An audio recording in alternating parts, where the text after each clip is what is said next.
Perseverance ഒന്നുകൊണ്ട് മാത്രം path ബ്രേക്കേഴ്സും പയനിയേഴ്സുമായി മാറുന്നവരെയാണ് നമ്മൾ ഷീ മാറ്റേഴ്സിലൂടെ പരിചയപ്പെടാറ്. പാഷനു വേണ്ടി രാപ്പകലില്ലാതെ കഷ്ടപ്പെടുന്നവരാണ് നിങ്ങളെങ്കിൽ ഒരുപക്ഷെ അടുത്ത ദിവസം ഷീ മാറ്റേഴ്സിലൂടെ ലോകം പരിചയപ്പെടാൻ പോകുന്നത് നിങ്ങളെ ആയിരിക്കും. So stay tuned and stay strong. Mathrubhumi she മാറ്റേഴ്സിൽ ഇന്ന് നമ്മളോടൊപ്പം ജോയിൻ ചെയ്യുന്ന വ്യക്തിയെ നമ്മൾ ഓൾറെഡി ഒരുപാട് വാർത്താ തലക്കെട്ടുകളിലൂടെ കഴിഞ്ഞ വർഷം പരിചയപ്പെട്ട് കാണും. ഇന്റർനാഷണൽ സയൻസ് അക്കാദമിയുടെ 85 കൊല്ലത്തെ ചരിത്രത്തിൽ ആദ്യമായി ഒരു വനിതാ പ്രസിഡന്റ് തിരഞ്ഞെടുക്കപ്പെട്ടു എന്ന് നമ്മൾ വായിച്ചിരുന്നു. ഡോക്ടർ ചന്ദ്രിമ സാഹ. ആ ഒരു വിശേഷണം മാത്രം പോരാ, വെസ്റ്റ് ബംഗാൾ വിമൻസ് ക്രിക്കറ്റ് ടീമിലെ വൈസ് ക്യാപ്റ്റൻ ആയിരുന്നു, ഓൾ ഇന്ത്യ റേഡിയോയിൽ ക്രിക്കറ്റ് കമന്റേറ്റർ ആയിരുന്നു. There's so much more that she can share with us about her life. So let's get straight to that. Ma'am, very warm welcome to She Matters. Thank you very much, and I am really honored to be here. I'm looking forward to talking to you. Ma'am, firstly, let's start with the headlines that was visible everywhere last year. The first woman president for INSA in 85 plus years. Definitely it's a great honor, but you yourself would have wondered, why am I the first? So what would you like to tell girls aspiring to come to your position? Will they have to wait so many years to get to where they want to? No, I think, things are changing, and that is why it was 85, first time in 85 years, because I have seen the scenario change from the time I started my career. But, to tell the youngsters that how they would go about, I never started thinking that I would be president of INSA one day. My dream was to have a laboratory of my own and start, doing science, because I loved science. And that's what I did. And eventually, when I was in the laboratory, it was a great experience to be with the young students and, sort of make them, mold them for their future in science. And then eventually, when I became the director of the Institute of National Institute of Immunology, it was an experience in both science and administration together. And then I realized that there is a lot of requirement of popularizing science or getting messages across in science. And so I got interested in academies, and I became member of the academies. And eventually it so happened that somehow, I became the president of INSA. So you start with your dream to become one, and then eventually you find the steps. And coming to the topic of immunology, there couldn't have been a better year for you to be the president of INSA, because the pandemic decided each and every one of our moves and careers this past year. So how was the experience for you as the head of the National Science Academy in the light of this pandemic? Yeah, this was a very, and this is actually a very extraordinary situation.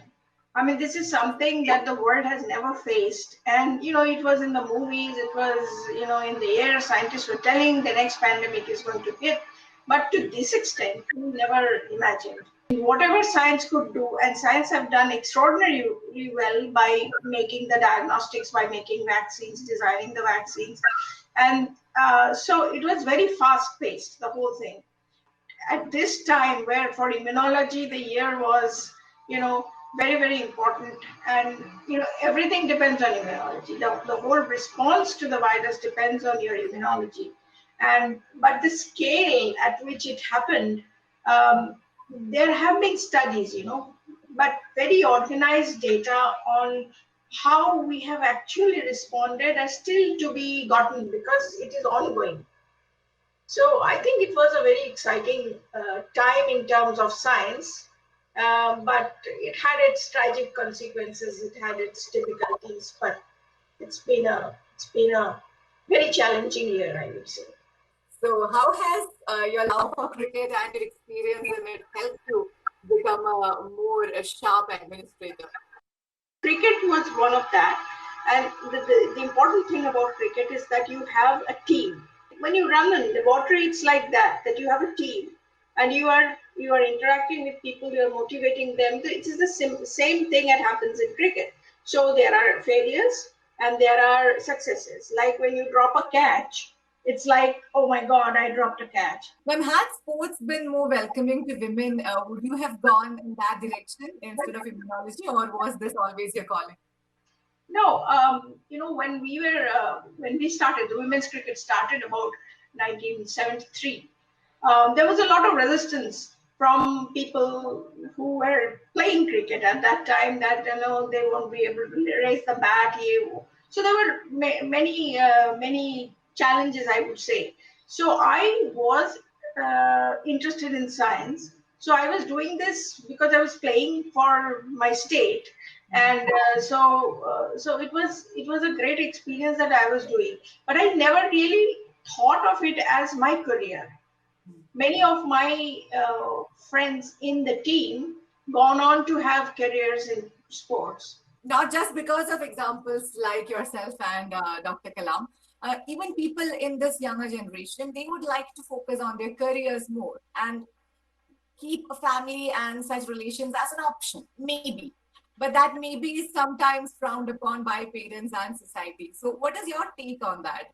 Should that be a secondary optional system, and more liberal views? Should that be taken up by parents and society? No, I don't think so. I don't think you should have either or. It's like you should have a career, and it is possible to balance a career and a family. But in that case, the family has to be very supportive. Whether it is your husband or whether it is your in-laws, they have to be very, very supportive. And that is how women can go forward, because the major burden of the family is on the woman. And that concept has to change a bit, and with a little bit of effort, I don't think it should be either or. I think both can be balanced. They are the first person there. From your experience of being the first woman in many levels, what would your advice be to them? I think it's very possible to modulate your surroundings, and that is how one should go about. But you have to be good at your work. You have to be very sincere to your work, and work towards the progress of everybody surrounding you. And that is what all leadership is about: is take yourself along with the others, and but take your decisions, give value to comments or opinions from others, and that is how I think people start respecting you. Thank you so much for your time, ma'am. And just one more question before we wind up. What are your plans for the next year? Definitely, the year's already started. Does INSA have anything planned up for promoting science and scientific outlook for the coming year? We are signing agreements so that it influences global policy making practices, so that we take part in the scenario of, in a global scenario. India takes part, and so that is something that we are doing. And in addition, as I said, that we are planning on regular webinars, not only on COVID-19 but on other exciting areas of science as well. Thank you.